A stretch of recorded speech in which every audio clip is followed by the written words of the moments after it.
Hey, what's up, Mavs fans? Kevin Gray, Mavericks Ring and Post Game host here on 97.1 The Freak on the Dallas Mavericks Radio Network. Appreciate you joining me here for my latest video here on Kevin Gray Sports. Be sure to download and subscribe to the Inside The Mavs podcast wherever you get your podcast for free, the official Mavericks podcast of 97.1 The Freak. And if you like this video, make sure you hit the like button and comment on this video with any trade ideas or thoughts of yours that you want to see the Mavericks make as we get closer to the NBA trade deadline. And you can follow me on Twitter at Kevin Gray Sports. The Mavericks at 24-18, 6 games above 500, top 6 team in the Western Conference off until Monday when they take on Kristaps Porzingis and the Boston Celtics. Celtics coming off a difficult loss at home, their first home loss of the season to the reigning NBA champion Denver Nuggets. And you know Luka Doncic loves playing against the Boston Celtics throughout the course of his career. I'm sure we'll be excited to see the Celtics come to town on Monday. The Mavericks, of course, having some unexpected time off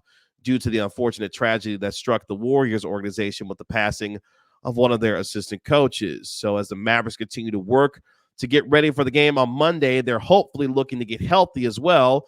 Dante Exum back on the practice floor as he continues to work back from his right plantar sprain to help this team move toward the All-Star break, and a team that has gone through a lot so far this year, overcoming adversity with a lot of different injuries. Yes, they had the loss on the road to the Los Angeles Lakers on Wednesday, but at the same time, a team that has dealt with injury, overcome it, and has not had a lot of continuity so far this year. 24 different starting lineups for the Mavericks through their first 42 games, by far the most starting lineups in the NBA this season. And yet, and still, they find themselves in decent position going forward for the rest of the year, as long as they continue to get and remain healthy, which has been a big question for them this year. And even with all the success that a 19-year-old in Derek Lively II has provided for them so far this year, with their 20-11 so far this year when he starts for the Mavericks, there is still help that this team could utilize based on the needs that they have on this team. And you look at so far this year, a team that, yes, shoots a lot of threes, makes a lot of threes, top 5 in both categories. Two guys in Luka Doncic and Tim Hardaway who have been two of the more prolific three-point shooters so far this year. When they make threes, they win a lot of games.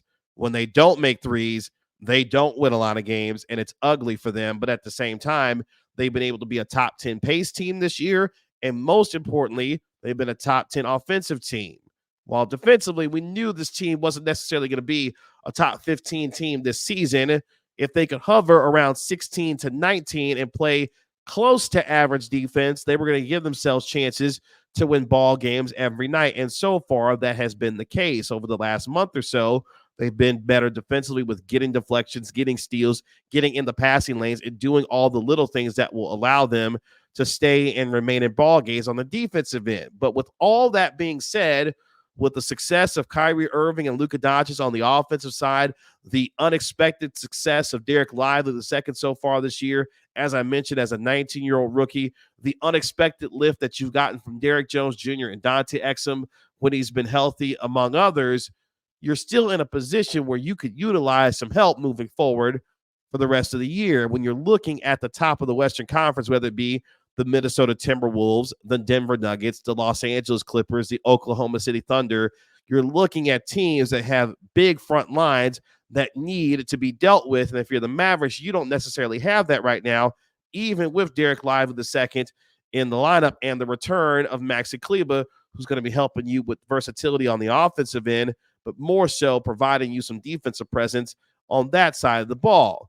So let's look at what still may be out there as we get closer to the NBA trade deadline on February the 8th. When you look at some new reporting from Matt Moore of the Action Network, he details a few names that could be on the move. Two names specifically mentioned with the Dallas Mavericks, and one name that we'll start off with here that could draw significant interest from teams around the league if the Pelicans are actually going to move off of him. And I'm talking about Herb Jones of the New Orleans Pelicans, a guy that goes 6'7", 25 years of age, a guy that shoots 38% from downtown, only on 3 attempts this year, is their team's best defensive player. A defensive rating of 112.7 this year, long, athletic, provides range and guard multiple positions on the defensive end.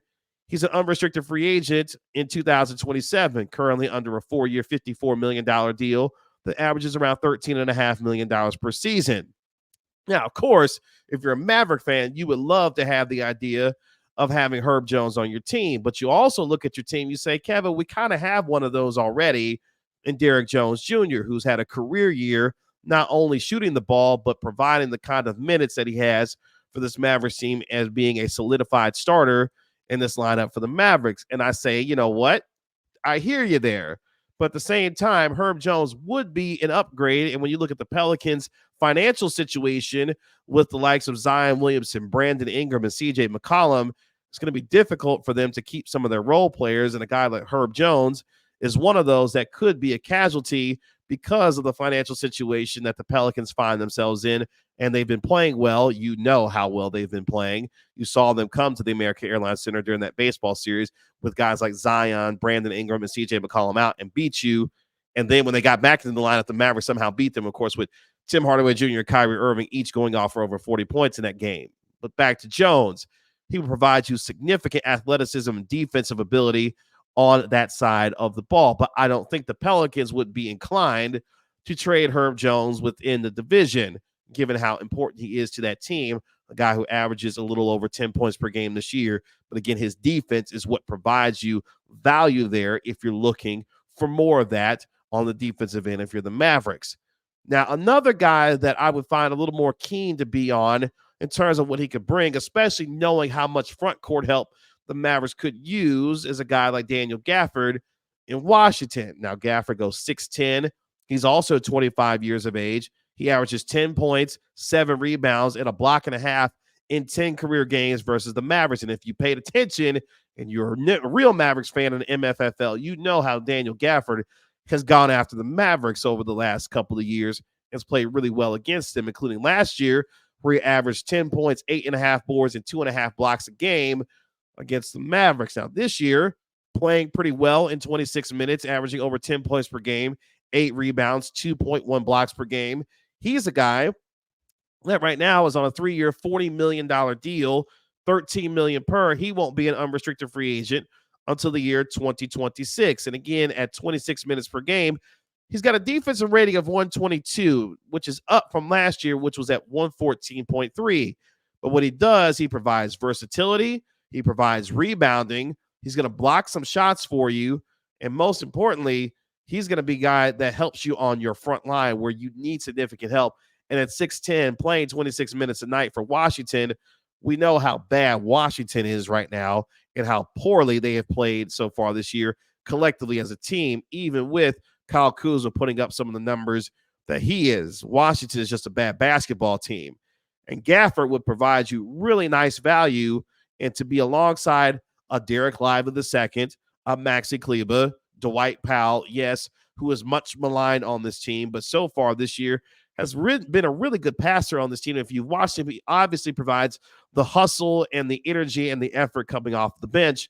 But Daniel Gafford would be an immediate upgrade to your bench, and based on the contract that he has, you can make some things shake in terms of moving off of maybe a guy like a Rashawn Holmes who has a contract that's a little over $12 million. He has a player option going into next year. And if he decides not to exercise that, that's a contract that comes off of your book. So if you're the Mavericks, that could be a contract that you could possibly use to move off of in order to acquire a Daniel Gafford. And of the 3 names that we're going to discuss here, Daniel Gafford, for me, would be the guy, based off of the new reporting that Matt Moore is doing, as I mentioned, from Action Network, that would be of most interest to me because, number one, he kills you already on the opposite side every time he sees you when he plays the Mavericks. But 2, he provides you the size, the rebounding, and the defense that could really help you, especially with another backup big for the Mavericks. Now, the other name that I'm going to mention here, I'm not going to take too long on because while, yes, he would provide versatility as a scorer, all the other stuff and the baggage that comes with this player, the Mavericks don't necessarily need. And honestly, it would not be a good look for this organization. And I'm talking about Miles Bridges. Now, again, another guy, a theme here, who is 25 years of age. And of course, with the Charlotte Hornets, they're struggling right now and could be real sellers at the trade deadline. We've heard many reports about Gordon Hayward potentially being a buyout candidate. Scary Terry Rozier possibly being moved on as well. they've got a lot to figure out in Charlotte based off of what they have and what they haven't achieved so far this year. And for Bridges, he's on a 1-year, $8 million deal. He's going to be an unrestricted free agent at the end of the year. He's averaging almost 21 points per game, 7 rebounds. He's got a defensive rating of 119.4. But as I mentioned, the domestic violence issues and everything else that comes with the baggage of a Miles Bridges simply wouldn't be worth it. And you would be adding yet another lefty, just like Herb Jones, just like Derrick Jones Jr., that you already have. Miles Bridges, even with the play and the production that he's had this year, would not be, in my mind, a good fit. Even at 6'7", he provides you a little bit more versatility in terms of scoring with his ability to get to the basket. I'm not for the Miles Bridges trade, even with the minimum money that you'll be paying him for the rest of the year, and then his contract coming off the books. Don't necessarily need that, and I think would be more of a distraction than anything else for the Mavericks, which right now they don't necessarily need. So of these three names, whether it be Miles Bridges, Daniel Gafford, or Herb Jones, the most realistic name of those three for me is Gafford. And I mentioned why based off of what he brings and what the Mavericks could utilize him for. And if that is the case, I would like to see that move be made by Dallas. Again, Siakam is gone. OG Anunoby is gone. Some of the names that you may have thought that the Mavericks could be in play for don't have necessarily the assets or the capital to do it. Gafford makes the most sense. You can move off of a couple of contracts to make the money work, and he provides you exactly what you need based off of what your front line isn't right now in terms of the depth and the quality of that depth. So, will the Mavericks make a move for a guy like Daniel Gafford? It would make a ton of sense for them to do so, and also be the lower level type of pickup in the trade deadline that doesn't necessarily move the entire chemistry of your team. Instead, if you were to make a big blockbuster type of move. Well, yes, I was on the Pascal Siakam trade. You saw what it took to have to get him, and clearly the Mavericks didn't have that kind of capital to do it. They've got plenty of ammunition to get Daniel Gafford, and they wouldn't have to necessarily move off of, I would think, a Tim Hardaway Jr. to make that happen, who is right now your most attractive player in terms of any potential trades that you make. So, with our conversation today, make the move for Daniel Gafford. Again, 25 years of age, 6'10", rebounds, block shots. It kills you already, so why not have him on your team to do the damage with you instead of against you?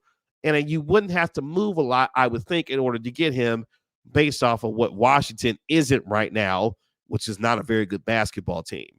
So we'll see if they'll make that potential move. But I like that one of the conversation that we've had today. Let me know what you think of these three players. Any other trade names that you may want to consider as we get closer to the NBA trade deadline that you feel like the Mavericks should make in order to improve their team. And we'll talk about them here on Kevin Gray Sports on YouTube. Again, make sure you download and subscribe to Inside the Mavs wherever you get podcasts for free. Give it a 5-star rating and write a review for it while you're there. Like and comment on this video as well, and let me know your thoughts, and we'll talk about them here on Kevin Gray Sports here on YouTube. Again, my name is Kevin Gray. Find me on Twitter at Kevin Gray Sports, and I'll talk to you later. Peace.